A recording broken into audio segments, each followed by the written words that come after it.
Il nous est dit que Jean-Baptiste est mis en prison, qu'il est arrêté, et alors Jésus se met à parcourir la Galilée, il commence pleinement son ministère.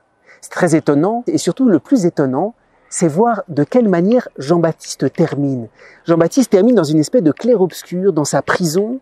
Ses disciples se mettent à douter, quand ils vont interroger Jésus, « Es-tu celui qui doit venir ou devons-nous en attendre un autre ?» Et puis Jean-Baptiste meurt d'une espèce de mort très obscure au fin fond de sa prison. Pourquoi cela? Jean-Baptiste, c'est le dernier des prophètes, et tout l'Ancien Testament se termine de façon très obscure dans cette prison avec Jean-Baptiste. Pourquoi cela? Jean-Baptiste, sans doute, qui est effectivement le dernier prophète de l'Ancien Testament, reflète quelque chose de tout ce que l'Ancien Testament devait porter. Comme dit saint Paul, la loi, l'Ancien Testament, nous fait connaître notre incapacité.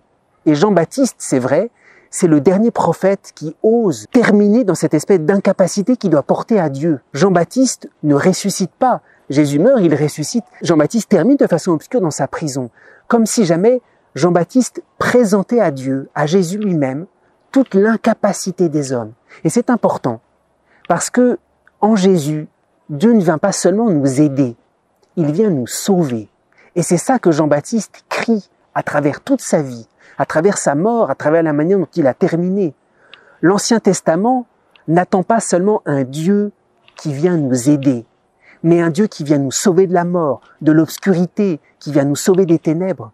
Jean-Baptiste, et c'était ça le sens de son baptême, reconnaître nos péchés, reconnaître notre incapacité. C'est très important parce que Jean-Baptiste est un homme bon, c'est un juste. Et quand on est un homme bon, on se dit, bon, puisque ma vie a un certain niveau quand même, Jean-Baptiste, sa vie avait une certaine taille. On aurait pu dire, Jean-Baptiste, bon, Dieu doit encore l'aider pour aller plus loin. Donc, Dieu ne doit pas seulement l'aider, il doit le sauver. Et d'une certaine manière, c'est la tentation des justes de penser que Dieu est là pour les aider, pour les accompagner. Même si tu es juste, même si tu es bon comme Jean-Baptiste, Dieu ne doit pas seulement t'aider, il doit te sauver de la mort. Pour que Jésus vienne, il faut ce cri, en apportant toutes nos incapacités, toutes nos obscurités, toutes nos morts. Jésus n'est pas seulement celui qui passe pour nous aider ou nous tenir la main. Jésus, c'est celui qui descend dans nos prisons, dans notre obscurité, pour nous sauver en tout nous-mêmes.